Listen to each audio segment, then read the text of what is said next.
Good morning. Today, 30th July 2025, Wednesday. Wisdom of Word of God morning ડિવોશનમાં આપ સર્વનો આવકાર કરવામાં આવે છે અને પ્રેમી સલામ પાઠવવામાં આવે છે. આજે સવારે આપણે નીતિવચનોના પુસ્તકમાંથી એનો 14મો અધ્યાય અને એની 5મી કલમ પર ટૂંકું મનન કરવા માગીએ છીએ. પ્રોબ્સ ચેપ્ટર 14 વર્સ 5 અને પ્રભુનું વચન આપણને આ પ્રમાણે કહે છે, વિશ્વાસુ સાક્ષી જૂઠું બોલશે નહીં, પણ જૂઠો સાક્ષી જૂઠ જ ઉચ્ચરે છે.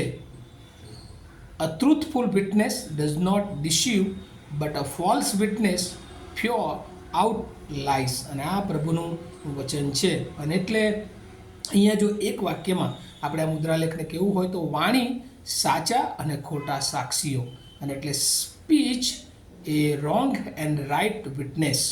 સાચા અને ખોટા સાક્ષીઓ એ એની વાણી દ્વારા જ આપણને ખબર પડે છે. અને પ્રભુનું વચન એ બાઇબલમાં આપણને કહે છે કે લોકો તેના હોઠોના ફળથી ઓળખાશે.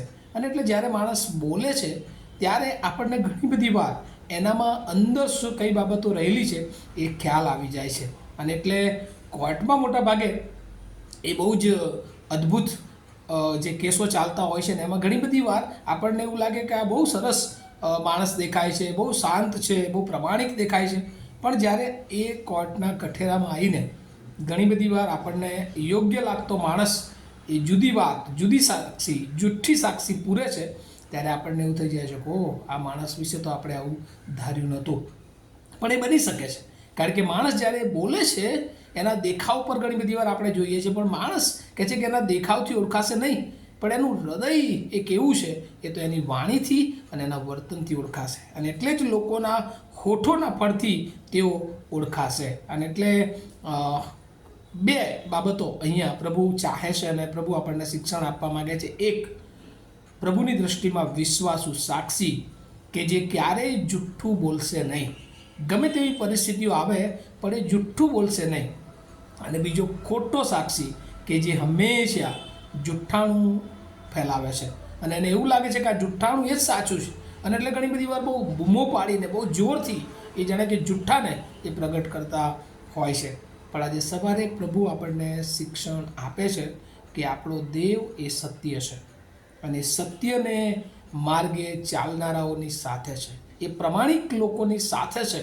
જો કે સત્ય બોલનાર લોકો, સત્ય કાર્ય તરફ આગળ વધનાર લોકોમાં ઘણી બધી મુશ્કેલીઓ, પ્રશ્નો, સહનશીલતા આવે છે, કદાચ વૃદ્ધિ અટકી જાય, પણ એ બધા પર ઈશ્વર જે કહે છે એ જો આપણે માર્થીની સુવાર્તા અને એનો 13મો અધ્યાય અને એની 15થી 19 કલમ જો પ્રભુના વચનમાં વાંચીએ તો તે આપણને ખબર પડે છે કે જે લોકો જુઠ્ઠા સાક્ષી છે એ લોકોના જીવન એ કેવા હોય છે.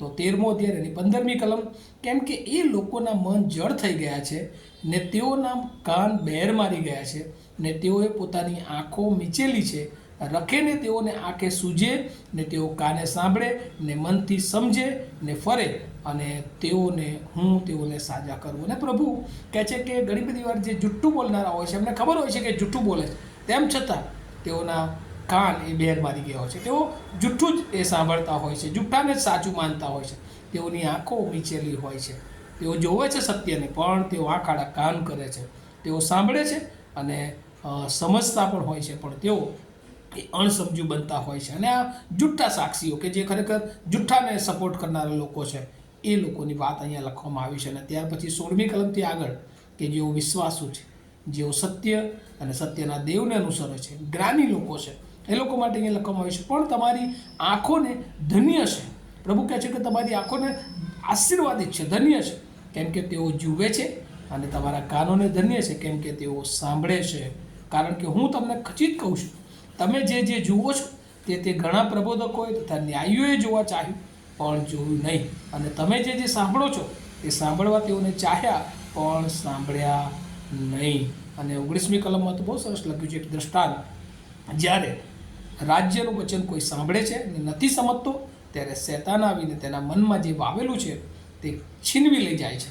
રસ્તાની કોરે જે બી વાવેલું છે તે એ જ છે. અને આ બહુ અદ્ભુત વાત પ્રભુ આપણને શીખવે છે.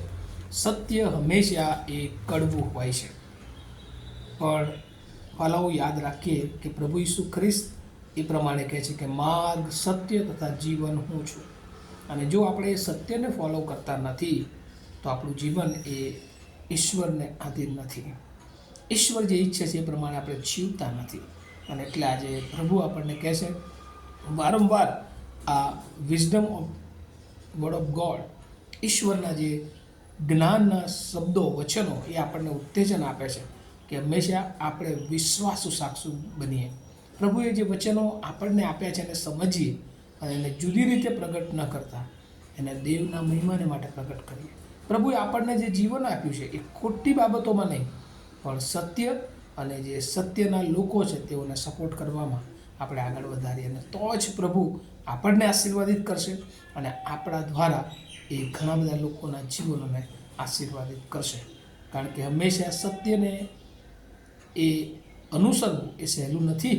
બહુ મુશ્કેલી પ્રશ્નો આવે છે. ઘણા બધા લોકો જ્યારે નોકરી કરતા હોય છે અને ત્યારે બિઝનેસ કરતા હોય છે ત્યારે હું ઘણી બધી વાર એમને પૂછું છું કે તમારી નોકરીમાં તમે કેવો તમારો વિશ્વાસ ટકાવી રાખો છો. અને એ લોકો ઘણી બધી વાર બહુ સાહજિક રીતે એ કબૂલતા હોય છે કે બિઝનેસ છે, નોકરી છે અને એને ટકાવી રાખવા માટે ઘણી બધી વાર અમારે જુઠ્ઠું બોલવું પડે છે. પણ વાલાઓ, આ જુઠ્ઠું બોલવાનું ઈશ્વર આપણને ના પાડે છે. ગમે તેવી પરિસ્થિતિ આવી જાય, પણ આપણા દેવના બાળકો છે ને એટલે આપણે જૂઠનો સહારો ન લેવો જોઈએ. કારણ કે જૂઠ એક દિવસ એ આપણને તોડી પાડનાર છે. કારણ કે શેતાનનો માર્ગ છે અને શેતાનનો માર્ગ હંમેશા એક દિવસ એ આપણામાં ખુલ્લો પડી જાય છે. અને ત્યારે આપણી સાક્ષી બગડી જાય છે, આપણું જીવન બગડી જાય છે. અને એવી પરિસ્થિતિ આવે છે કે આપણને એમ થાય કે જૂઠું ના બોલ્યો હોત તો સારું. કારણ કે જૂઠ એ ઘણી બધી વાર છાપરે ચડીને પોકારે છે. જૂઠ એ સર્પ સમાન છે કે જો એને ખિસ્સામાં રાખો તો એ કરડ્યા વગર તમને રહે જ નહીં. અને એટલે આ બધી બાબતો આપણે જાણીએ છીએ. તો આજે સવારે આપણા જીવનને પ્રભુને વિશ્વાસો, સત્યના માર્ગે ચાલનારા જીવન તરીકે આગળ વધારીએ એ જેથી કરીને પ્રભુ આપણા જીવનને, આપણા પરિવારને અને આપણા સંપર્કમાં જે છે એ બધાને પ્રભુની વધારે નિકટતામાં અને સત્યના માર્ગે ચલાવે. આ વચનો સમજવા માટે પ્રભુ એની બહુ જ કૃપા આપણ સર્વને આપો. પ્રાર્થના કરીએ. અમારા જીવંત અને દયાળુ ઈશ્વર, અમે આભાર માનીએ છીએ. બે માર્ગો છે, એક વિશ્વાસુ માર્ગ અને એક જૂઠો માર્ગ. પ્રભુ આજે સવારે તમે અમને શીખવ્યું છે કે વિશ્વાસનો માર્ગ, સત્યનો માર્ગ પ્રભુ મુશ્કેલ ભર્યો હોય છે, વિકટ પરિસ્થિતિ હોય છે, પણ પ્રભુ તમે અમારી સાથે એ માર્ગમાં હોવ છો. પ્રભુ ત્યારે એ માર્ગમાં ચાલવાને માટે પ્રભુ અમે હંમેશા સત્યની પડખે રહીએ. ગમે એવી મુશ્કેલી, પ્રશ્નો આવે પણ એ બધામાં પ્રભુ અમે ડગીએ નહીં અને જૂઠથી અમારી જીવન, અમારી વર્તનની વાણીને પ્રભુ અમે દૂર રાખીએ કે જેથી કરીને પ્રભુ અમે કોઈ રીતે શેતાનના એ ફાંદામાં ફસાઈ ન જઈએ. પ્રભુ આ વચનો જેઓ સાંભળી રહ્યા છે એ દરેકને માટે પણ વિશ્વાસુ જીવન જીવવા માટે, સત્ય આધારિત જીવન જીવવા માટે તમારી કૃપા આપો એવી પ્રાર્થના ઈસુ પ્રભુના નામમાં સાંભળો, તેનો સ્વીકાર કરો. આમીન. Have a nice day to all of you. Thank you.